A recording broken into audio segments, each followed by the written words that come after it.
I'm trying to think.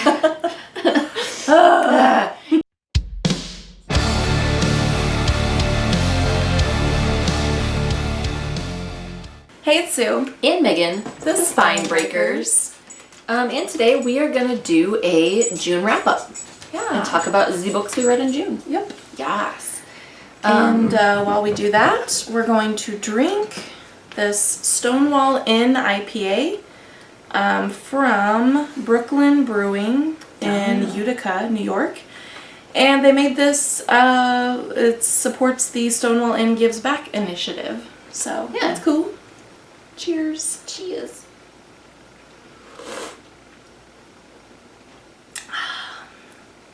I think it's a good IPA. It is a good IPA. Good.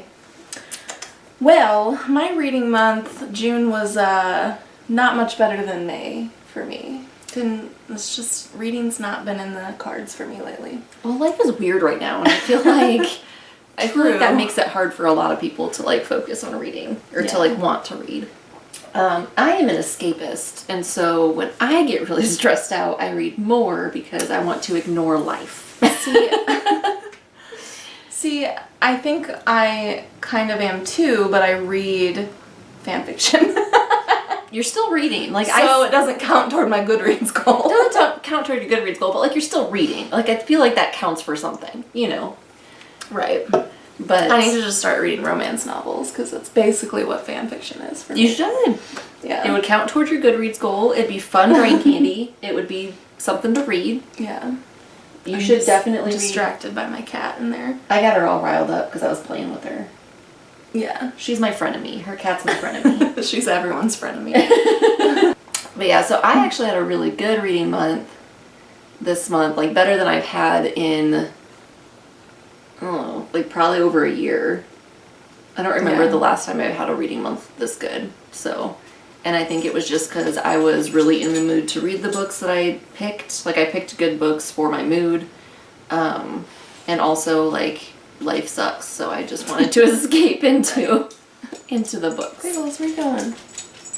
Tappa, tappa, tappa. Why don't you go first then? Because I only finished 3 books this month.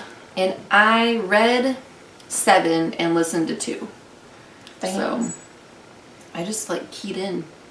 The first book that I finished was A Mercy by Toni Morrison.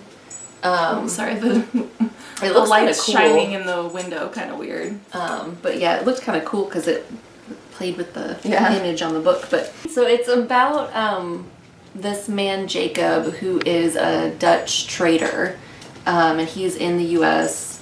and he's in the U.S. during like I think it's the 1700s. Oh, 1680s, earlier than that. And so he is here during like prime slavery times, and he has kind of a disdain for the slave trade, but he ends up kind of inadvertently, not really inadvertently, he gets shorted by somebody that he gives merchandise to or provides merchandise to. They short him on his payment, and they give him a slave girl instead for payment. And so her name is Florence. And so it's about Jacob kind of, but it's more about Florence and her life, and once she goes to live with Jacob, what happens to her. There's actually 3 women that the story centers around. There's Florence, there's Jacob's wife, and then there is a Native American woman who lives with them as well. She's like I don't know if she's a slave too or if she's like a servant. I mean, in that household, it's not like a slave plantation, so like I think he owns both of them, but it's not as large a scale as like it would be on a plantation.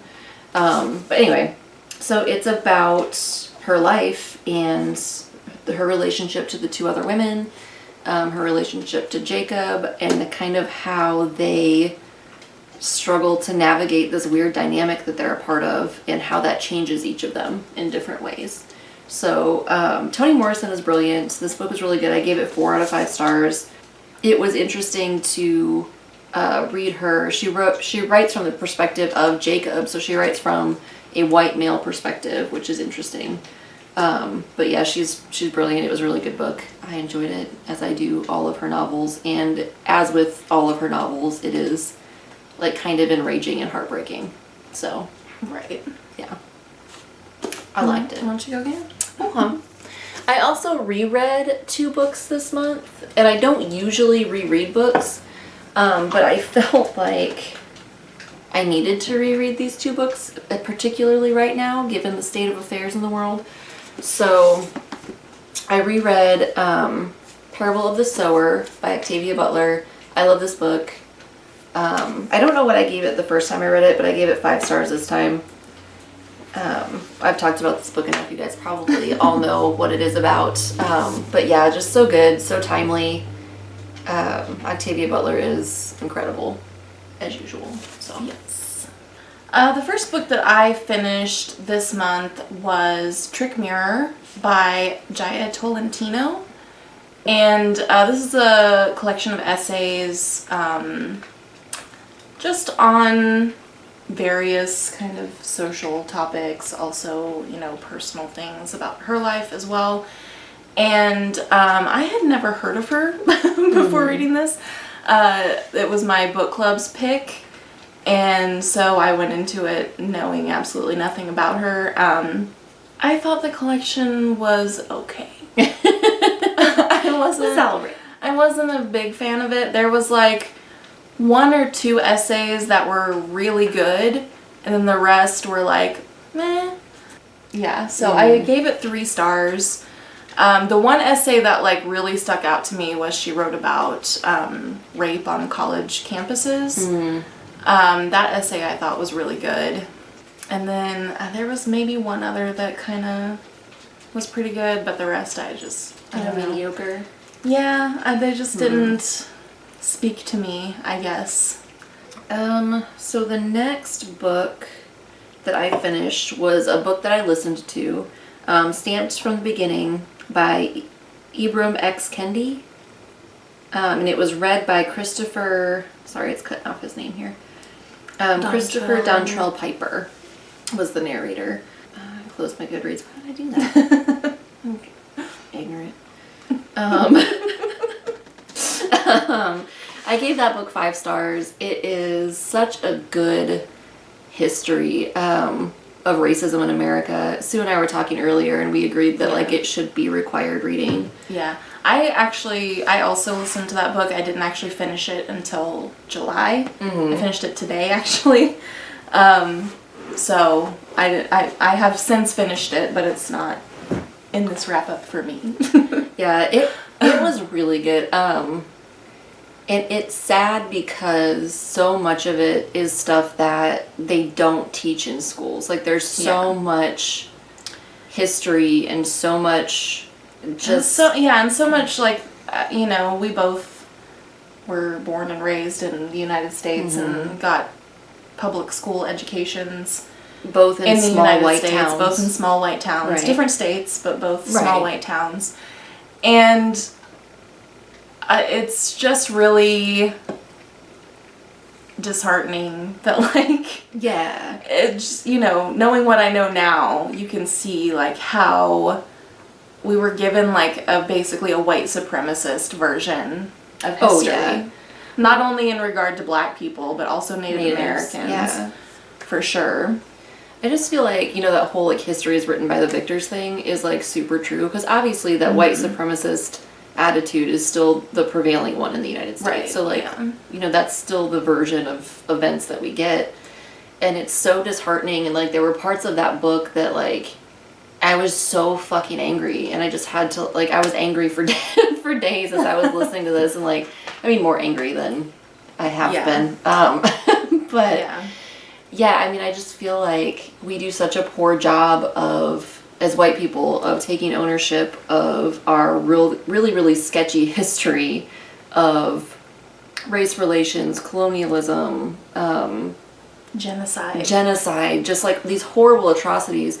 Like we do such a horrible job of like taking ownership of that so that we can heal and move forward and become better. Right. Because I think we would rather just pretend like we weren't awful. Right. You know, like, but that's not helpful. I do think that like I think that a lot of people don't understand and don't know. I think a lot of it's ignorance. Like, a lot of people don't know how horrible slavery was, because we've we been get brainwashed. this, we from get this the time, picture of like, you know, slavery was bad, but like, but we abolished it. It's over with. And then the civil rights movement happened, and now there's no more racism. Right. Yeah. That's That's literally how it works. That's basically like Awful. what we're kind of taught to believe, is that like racism ended with the civil rights movement. Well, and then you had that whole like this is kind of a tangent, but like you had this whole like super successful media brainwashing campaign by the South after the Confederacy during like the era of Jim Crow, where they were like, hey, let's go ahead and just instill this sense of nostalgia for fucking slave times and for fucking Southern values and shit. So like that's so deeply ingrained in parts of our country and our culture that like, but it's all brainwashing and it's bullshit, but like history is written by the victors, right? So like, so I wish that they would require either, you know, require this book as reading, or just fucking teach this stuff. Yeah, like just fucking teach actual real history. Yeah, because like, we're taught that like Lincoln was this big fucking hero for abolishing slavery, and it's like, yeah, I mean, he abolished slavery, which was great, but he was quoted as saying that if he could save the Union without abolishing slavery, he would. Yeah, like he was kind of he was indifferent only to the whole thing. He was saving the Union. He didn't give a shit. He didn't give a fuck about slavery. So like, I mean, and then there's the whole thing where people are like, oh no, the war was about states' rights, not slavery. I'm like, no, it was kind of about plantation owners like not wanting to like give up their fucking lifestyle. So like, yeah, it was about slavery. But yeah, anyway, it's just frustrating. You know, I mean, for us as two white women, I can, you know, we're frustrated. We're obviously speaking from a place of like clear privilege and like, you know, so take that with a grain of salt. But yeah, it's just like it's frustrating that like knowing that children are probably still being taught these things, all this bullshit that are not really true. No. Because, like, in the grand scheme of things, we weren't in school that long ago.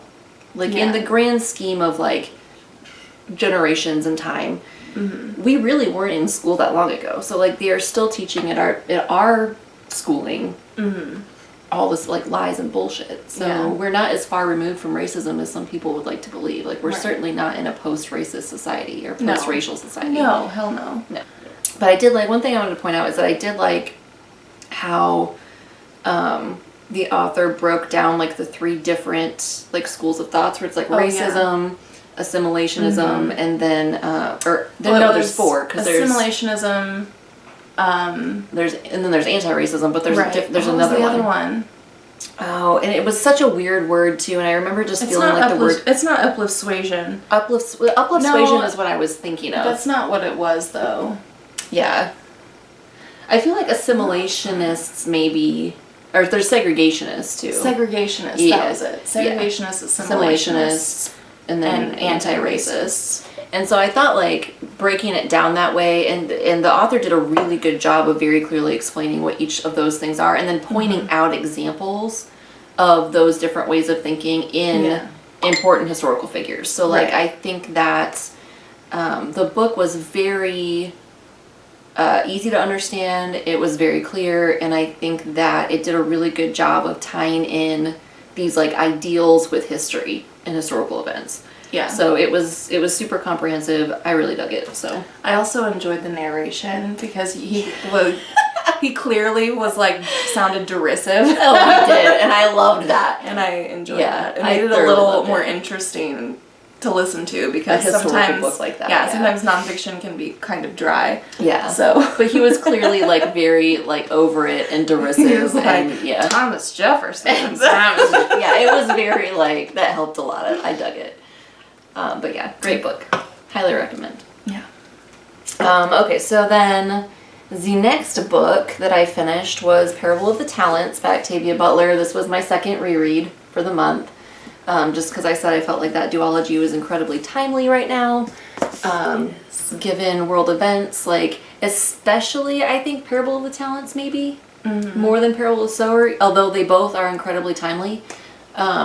So if you want to be completely horrified and just lean into the shit show that is our world right now, Like, and if you want to have your mind rocked, read this duology. It's so good. And Octavia Butler, as I've said, and as we both said millions of times before, is so great at talking about so many big social issues in a way that kind of sneaks up on you. You know, it's a way that is almost a little subversive, I think. Like, she just is so good at it.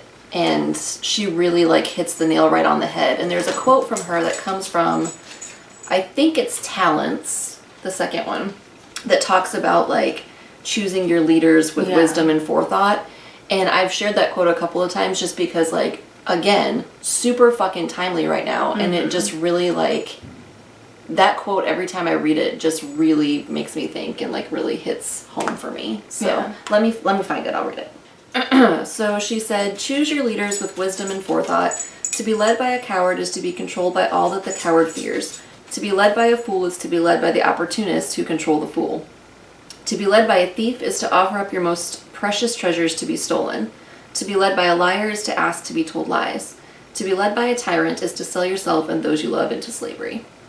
And that quote is so profound. So the next book that I finished was Riot Baby by Tochi Onyebuchi. And this one ended up being also pretty appropriate for right now. It starts out in the 90s, whenever, during like the Rodney King riots. And you're following these two children who, they're like growing up in this world of police brutality. They're two black children and also have superpowers. That's fun. Okay. And so they're like trying to navigate this world, each of them. One is a boy and one is a girl, and I think that also very much affects where they go in life. And I really loved this. I actually think I gave this 5 stars. Pretty sure I did. Really? Yeah, the ending especially is so powerful. It's just like, oh shit. I didn't know he was gonna take it there. And the ending, I'm pretty sure he doesn't really say like what year it is, but I'm pretty sure it's supposed to be like a near future. And this book is very much about like police brutality and the prison industrial complex and all of that stuff.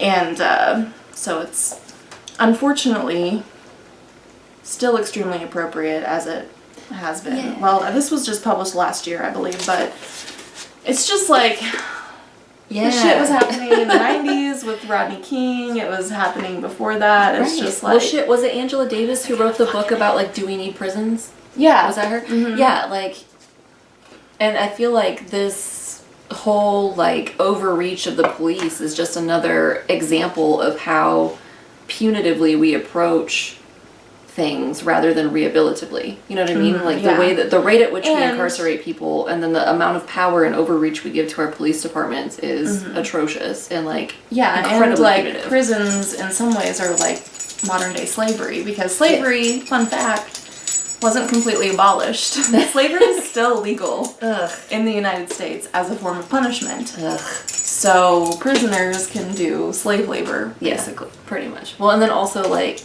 I don't even want to get off on that. Like, I got a whole lot of thoughts about how our prison system is fucked up. Yeah. Because I worked very closely with a lot of people who spend a lot of time in the prison system as both a caseworker and a substance abuse counselor, and so I've got a lot of thoughts on that. But I'm gonna save those for a different video. Maybe we'll do a broads with beer. Yeah. I feel like I wouldn't know much about that subject, but I could be here for support. But yeah, I loved this book. 5 stars. I thought it was power. Like, that's the word I would use if I could just use one word to describe it. Powerful. Like, at the end, I was like, holy shit. That's my power noise.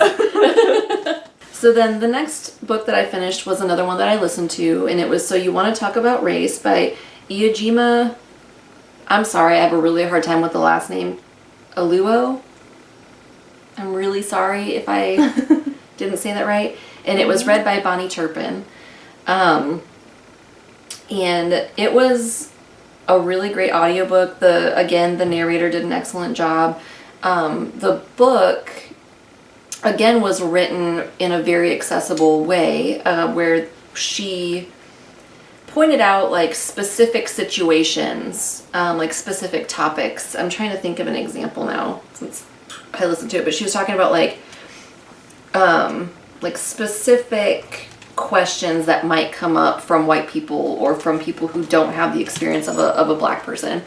And so she was like really real, and she handled some like really, what I'm sure are incredibly frustrating things with grace and with humor. But then again, at the same time, like, you could just kind of sense her weariness with it all, which I get, like, going through life like that, through however many years she's been alive dealing with that bullshit, like, I'm sure you do get weary with it. But she gave an example, one that kind of stuck out to me, where she was working, she was in a board meeting, and the boss, like, in the middle of the meeting, asked her if her hair was her natural hair. And, like, went on and on about her hair and about how people spend so much money to, like, do these unnatural things to their hair, and singled her out. And then I think in that same meeting, one of her coworkers asked if they could touch it. And, like, they're there to have a meeting. Like, they're doing work things. And it made me think of a time when, an example of when I was incredibly naive. I had a coworker, and she and I became friends, and she and I were talking, and she typically got her hair straightened, and she was talking about wanting to grow out her natural hair because her husband really liked it, she really liked it, she wanted to grow out her natural hair. And I was like, I think that'd be really awesome. Like, that sounds cool if you want to do that. You know, that's awesome. And she's like, yeah, but I don't know if anybody here would have a problem with it. And my naive ass went, well, that's racist. And she just kind of looked at me because, like, yes, that's like, the point. So, like, it just made me think of, like, times when I was just incredibly naive to that. And, like, I kind of, you know, felt like shit about that for a second. But it was a really good book. And like I said, the author, handles some really, like, stupid shit with, like, intelligence, grace, humor, when she really doesn't have to, because, like, it's bullshit, you know. So she did a great job. I gave it 5 stars. I highly recommend it to anybody who wants to, you know, open themselves up more, learn more. So I highly recommend it to white people, you know, who want to work on themselves. Next book that I finished was The Temple of My Familiar by Alice Walker. This is part of the Color Purple collection. There's this book, obviously The Color Purple, and then, Possessing the Secret of Joy? And I've read that one. And I think, like, The Temple of My Familiar was incredible. It's, one of the main characters in it is one of Miss Seeley's children, her daughter. And she's not even really a main character. It's Miss Seeley's daughter's daughter who is one of the main characters in this book. And then there's a young man who is. And it was, like, I don't even know how to describe it because it was incredible. But also it's, like, really far removed from the events of The Color Purple. So, like, it's not a sequel or anything like that. It just has some of the same characters. But basically this man is married and he's having some trouble in his marriage. And so his uncle passes away and leaves him his house. And so he goes to stay at his uncle's house and meets one of his uncle's friends who is a very unique woman. And I don't want to say more than that because I don't think that it talks about it. Oh, it kind of does, I guess. It does talk about it in the dust jacket, so this won't be a spoiler. But she basically is multiple people. Like, she's lived multiple lives, and this is just her latest incarnation of herself, and she remembers almost all of her previous lives. And so she ends up sharing that with this young man, and their lives kind of become him, his wife, his uncle's friends, and then these other people kind of all become intertwined together. And it's just a really beautiful book. So I probably love that because I love reincarnation stuff. It was cool as hell. Like, it was really cool. And, like, she was a fucking badass. Like, she was an older woman at the time that he met her. You know, she was his uncle's age and he was, you know, older. But, like, the way he described her, she was just powerful. And she, like, did not truck with bullshit. And she had, like, I think he said, like, lioness eyes. Or, like, the eyes of a lion. But, yeah, it was a really beautiful book, and I gave it 5 stars. I liked this almost as much as I loved The Color Purple. It was so good. The last book that I finished in June was Praise Song for the Widow by Paul Marshall. And I got this at a library sale a while back, and it was like 100% a cover buy. Because there's literally nothing, like the back just has a photo of the author. There's nothing on it to indicate what it's about at all. But I thought the cover looked cool, and I was like, well, why not? But it turns out this is about a woman, I think she's in her 60s, and she's on a cruise with two of her friends in the Caribbean. She just feels this compulsion to leave. And so she intends to get off the ship and immediately catch the first flight home back to the United States. But instead, she ends up, I believe that the island she gets off the ship on is Grenada. And she ends up kind of speaking to a local man there, and then participating in this kind of festival that they do where they like honor their ancestry. And she gets in touch with her own roots in it. And I ended up really enjoying this. There was one quote that really stuck out to me that I wanted to read. This is during their like festival where they're all kind of honoring their own ancestry. All that was left were a few names of what they called nations, which they could no longer even pronounce properly. The fragments of a dozen or so songs, the shadowy forms of long ago dances and rum kegs for drums, the bare bones, the burnt out ends, and they clung to them with a tenacity she suddenly loved in them and longed for in herself. So, I liked that. I like that. Yeah, but I really liked this. So I think I gave it 4 stars. So the next book that I finished was Ghost Summer by Tananarive.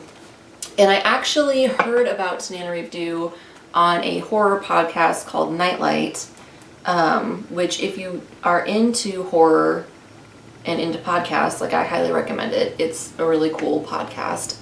But they did an interview with an author, and they ended up talking about, also in all the interviews that they do, because they do mostly like short stories, but then they have interviews with authors. In like every interview that they do, they end up talking about Octavia Butler, which makes me love it even more. Yeah. But they mentioned Tananarive, and they mentioned the short story collection specifically, and I thought I would check it out, and I was not disappointed. Like, this was fucking incredible. So a couple of my favorite stories from this, one of them was Ghost Summer, which is the title story of this collection. It is about, it's about these kids who go to their grandparents' house in Florida in the summertime, and in the summertime all of the children under a certain age can see ghosts. And so one of the children is like kind of into it, like he gets excited, he wants to be a ghost hunter. And so he, and it's the last year that he thinks he'll be able to see them. And so he sees these 3 ghost boys and ends up on this adventure with them and trying to figure out what happened to them. And it was very, very good. And then there's also several stories about apocalyptic plagues. So, and there's a zombie story in here too. So all your favorite things. All of my favorite things. There's ghosts, there's post-apocalyptic plagues, there's zombies, like, so good. And I feel like Tananarive is really good at being the kind of horror that I really enjoy reading, which is subtly creepy. Because even like the zombie story wasn't like boom zombies, boom gore, boom intestines, and like zombies are ripping out people's throats. It was like atmospherically creepy, and I feel like a lot of her stories were that way. So I loved this. I think I gave it 5 stars also. I did give it 5 stars. Nice. So fucking good. And I also read another book by I guess I'm going to talk about that here in a minute. I read it in June. Okay, so then after Ghost Summer, I read I didn't know this existed until Sue told me that it did, so I'm thankful to her for that. The graphic novel adaptation of Parable of the Sower by Octavia Butler. It's by the same folks who did the graphic novel adaptation of Kindred. And they're doing one of Parable of the Talents too. I know. That I think is going to be out later this year. I'm super stoked about it. I'm definitely going to buy it. But they do a really good job adapting these into graphic novels. Like, and the naked hardcovers are always really pretty they're too. so cool. Yeah, this one, is, so they live in a walled community, and this is like a wall with barbed wire on the top and like graffiti on it. But yeah, they just, God, they do such a good job. Like what they pick out of the original text to put in here, I think is really good and really relevant, and I think that they don't miss anything that would make or break the story. But yeah, and the artwork is beautiful. And then the last book I read, I read on my Kindle. I don't have a hard copy of it, but it was My Soul to Keep by Tananarive. And this is the first book in the African Immortals series. And it's about this woman who unknowingly marries a man who has been alive since the 1500s. And this takes place, I think, in the 80s or 90s. So he's centuries old, and he has this whole history and past that she is not aware of, because like I said, she unknowingly married him. And she unknowingly married an immortal. Yeah, right. She knowingly married him, but like she didn't know he was who he was. Right. And so this book is kind of about their relationship as some things from his past come back to haunt him, but it's also about how he became this way. And I saw a review that likened it a little bit to Interview with the Vampire. Oh. And I can kind of see that. Like I can kind of see that. They're not vampires, but I get like the connection that was made there. So yeah. I really dug it. I think I gave it 4 stars out of 5, and I definitely plan to read more Tananarive and more of that series. Y'all, there were some sex scenes in this book, and it was some of the hottest like sex scenes that I've ever read, and I'm so picky about like reading because it makes me uncomfortable. So like there's a lot of words that authors use or like descriptors that authors use that are like just so gross. Tananarive though, like fuck man, like some of those sex scenes turn a girl on. Like I'm just saying. My kitty to say hi. Oh, it's Lily, my frenemy. Oh, no, okay, bye. She's over it. But yeah, so that was my reading month. I am happy to have discovered Tananarive as a new author. Thanks to gonna have to check her out. Yeah, thanks to Nightlight, the podcast for that, and revisiting an old fave in Octavia Butler. Yeah. And here's hoping that my July. You got this. I really get back in. I've already finished 2 books in July. You got a strong start. So yeah, you're gonna fucking kill it. And I've got doing 2, maybe 3 readathons. Yeah, 2 for sure, maybe 3. No, you're gonna kill it. Like you're gonna fucking knock it out. You got it. You already finished 2 books. It's only what, the 3rd? I think so. Yeah, you're killing it. You got it. You got it. You got it. You got it. So, and this beer, I think it's good. It's a solid IPA. It is. It's nothing like overly hoppy, I don't feel like. No. So if you're not like down with the IPAs, usually you might try it because it's kind of more like a pale ale, I feel like. It's not overly hoppy. It's not excessively hoppy, no. It's kind of nice though. I feel like whenever breweries do like collaboration type beers or something that's like in support of something, they tend to do like lagers or pilsners. Right. Which is like, ugh, gross. Yeah. And so it's nice that they did an IPA. That is nice, yeah. Because I feel like with the collabs, they're trying to like reach a broader swath of people. Which I get that, but I feel like your audience is people who like craft beer. Yeah, so like there's a lot of IPA drinkers in that group. You know? Someone who drinks Bud Light all the time isn't going to pick up your They're not going to pick up your craft beer. They don't give a shit about your Pilsner. They want to drink their cheap-ass American swill. Yeah, but this is a pretty decent IPA. It's nothing like, there's nothing like special about it, I wouldn't say. No. Other than that, it supports the Stonewall and Gives Back initiative. Which is pretty fucking boss. I will also say, like, it is a very accessible IPA. So, like, if you want to try an IPA, but you're, like, overwhelmed, like I often am, with, like, the pine needle taste. Right. This would be a good one. All right, so let us know if you've read any of these books that we talked about and what you thought of them. And that's going to be it for us. We'll see you next time. Yeah. Thanks for watching. Bye. Bye.